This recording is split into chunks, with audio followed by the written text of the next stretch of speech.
जय श्री राम दोस्तों। कहते हैं वक्त वक्त की बात है और वक्त की एक खास बात है कि यह बदलता जरूर है। ऐसा क्यों बोल रहा हूं? क्योंकि आज जो माहौल ईरान और इजराइल के बीच में है, जो कि दोनों ही अपने युद्ध हथियारों को तैयार कर रखे हैं, लेकिन यह समय ऐसा नहीं है, क्योंकि पुराने समय में ईरान ही राष्ट्र के बीच में इजराइल को एक अलग देश बनाने के सहमति में उतारा था। यानी दोस्तों, आपको बताएं तो ईरान इजराइल का काफी अच्छा मित्र था, लेकिन आज की हालत देखते हुए ऐसा देख रहे हैं कि मित्रता का दुश्मनी में कन्वर्ट हो गया।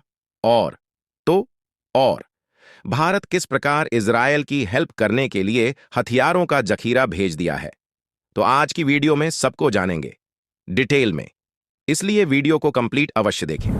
सोचिए, एक ऐसा समय है जब पूरी दुनिया की नजरें इजराइल और उसके दुश्मनों के बीच चल रहे संघर्ष पर टिकी हो, और अचानक खबर आती है कि भारत एक पूरा जहाज भर के इजराइल को घातक हथियारों की सप्लाई कर रहा है।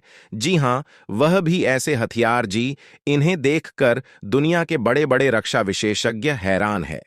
भारत के इस कदम से न सिर्फ उसके दुश्मनों के बीच खलबली मच गई है, बल्कि उसके साथ साथ अन्य देशों के लिए भी यह चिंता का विषय बन गया है कि आखिर भारत के पास ऐसा कौन सा हथियारों का जखीरा है जिसे देखकर दुनिया पागल हो रही है। यह कोई मामूली सप्लाई नहीं थी।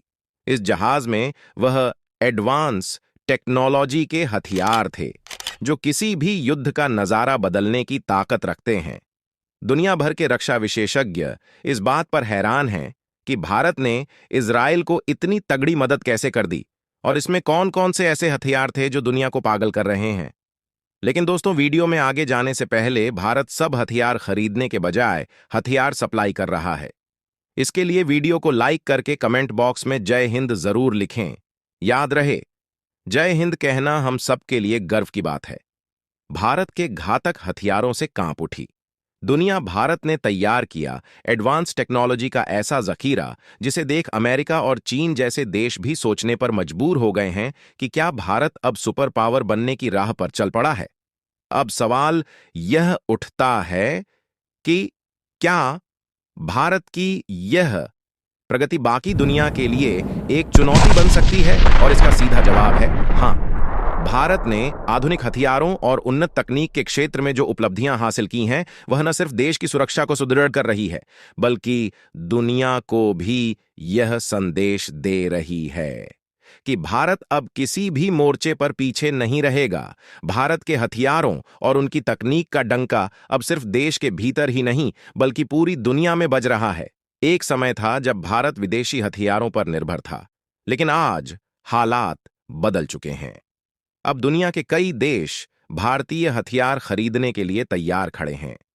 भारत ने पिछले कुछ सालों में अपने रक्षा निर्यात को 200 से भी ज्यादा बढ़ा लिया है, और सिर्फ अमेरिका, रूस, फ्रांस जैसे बड़े देश ही नहीं, बल्कि छोटे देश भी जिनके पास हथियारों की कमी है, वे भी भारत के पास आ रहे हैं। एक दिलचस्प आंकड़ा यह है कि साल 2022 से 23 में भारत का रक्षा निर्यात 15,000 करोड़ के पार पहुंच गया, और आने वाले सालों में इसे और भी बढ़ाने की योजना है।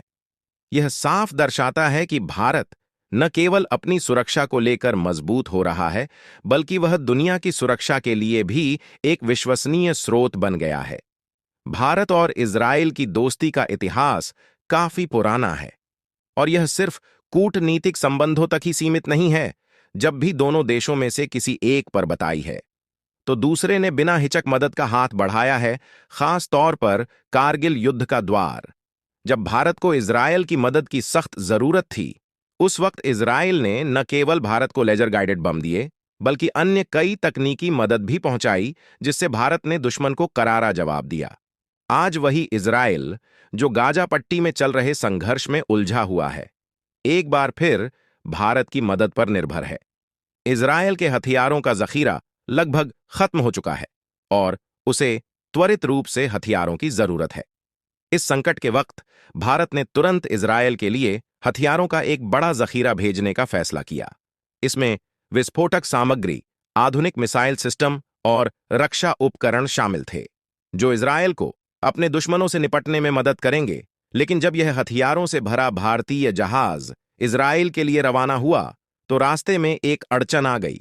यूरोप के देश स्पेन ने भारतीय जहाज को रोकने की कोशिश की जो सीधे इजराइल जा रहा था। यह कदम न सिर्फ चौंकाने वाला था बल्कि यह भी सवाल खड़ा करता है कि स्पेन ने ऐसा क्यों किया। स्पेन का फिलिस्तीन समर्थक रोग कोई नई बात नहीं है, लेकिन इस बार इसने भारत और इजराइल के बीच दोस्ती के संबंधों को प्रभावित करने की कोशिश की है।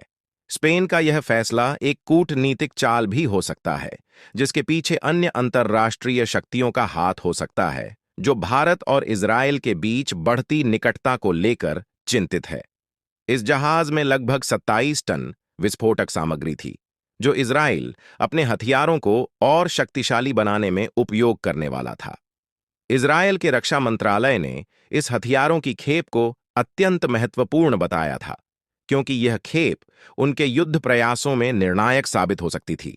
लेकिन स्पेन द्वारा इसे रोके जाने के बाद यह सवाल उठने लगे हैं कि क्या भारत के हथियार समय पर इजराइल पहुंचेंगे। इस घटनाक्रम ने अंतर्राष्ट्रीय स्तर पर हलचल मचा दी है। अमेरिका और यूरोप के कई देश इस मामले पर अपने अपने रुख साफ कर चुके हैं। कुछ देश चाहते हैं कि इजराइल को जल्द से जल्द मदद मिले, जबकि कुछ देश इसे मानवाधिकारों के उल्लंघन से जोड़कर देख रहे हैं। लेकिन भारत ने स्पष्ट किया है कि उसकी प्राथमिकता अपने मित्र राष्ट्र की सुरक्षा है और वह हर संभव कोशिश करेगा कि यह हथियार इजराइल तक पहुंचे। भारत के रक्षा मंत्रालय ने हाल ही में यह घोषणा की है कि वह आने वाले वर्षों में अपने रक्षा निर्यात को और भी बढ़ाने की योजना बना रहा है। इसका मकसद न सिर्फ आर्थिक लाभ है बल्कि यह भी सुनिश्चित करना है कि भारत एक वैश्विक रक्षा शक्ति के रूप में उभरे। इजराइल जैसे मित्र देशों को हथियार सप्लाई करके भारत यह संदेश दे रहा है कि वह राष्ट्रीय सुरक्षा के मोर्चे पर भी अहम भूमिका निभा सकता है। तो दोस्तों, यह कहानी सिर्फ हथियारों की सप्लाई की नहीं है बल्कि भारत की अंतर्राष्ट्रीय स्थिति और उसकी बढ़ती ताकत की है। आने वाले समय में भारत किस तरह से वैश्विक शक्ति बनता है, यह देखना बेहद दिलचस्प होगा। अब हम आते हैं अपने नेक्स्ट अपडेट यानी कि इस्राइल और ईरान के महासंग्राम के ऊपर। दोस्तों, आपको बता दें कि 19 नवंबर 1947 में संयुक्त राष्ट्र संघ की महासभा ने फिलिस्तीन को अरब और यहूदी क्षेत्रों में बांटने के प्रस्ताव को पारित किया और इस तरह से अमेरिका व ब्रिटेन की मदद से फिलिस्तीन में इजराइल राष्ट्र बन गया। जिसके बाद मुंह शर्तों ने ईरान के तत्कालीन विदेश मंत्री को टेलीग्राफ किया और अपने इस टेलीग्राफ में हजारों वर्ष पहले साइरस महान द्वारा यहूदियों को बचाने की घटना का वर्णन करते हुए ईरान की शाही सरकार से अपील की कि वह इजराइल को मान्यता दे और साइरस की महानता को यहूदियों के लिए दोहरा। लेकिन समय गुजारने के साथ साथ ईरान और इजराइल के बीच फिलिस्तीन को लेकर तानाशाही बढ़ने लगी और इसका परिणाम आज हम सब अपने सामने देख रहे हैं। आपको क्या लगता है, आजकल के माहौल को देखते हुए क्या तीसरा विश्व युद्ध स्टार्ट हो गया है? क्या भारत अपने इन नए कदमों से दुनिया की सबसे बड़ी रक्षा शक्ति बन सकता है? तो दोस्तों, अगर यह जानकारी आपको पसंद आई हो तो वीडियो को लाइक करें और चैनल को सब्सक्राइब करें।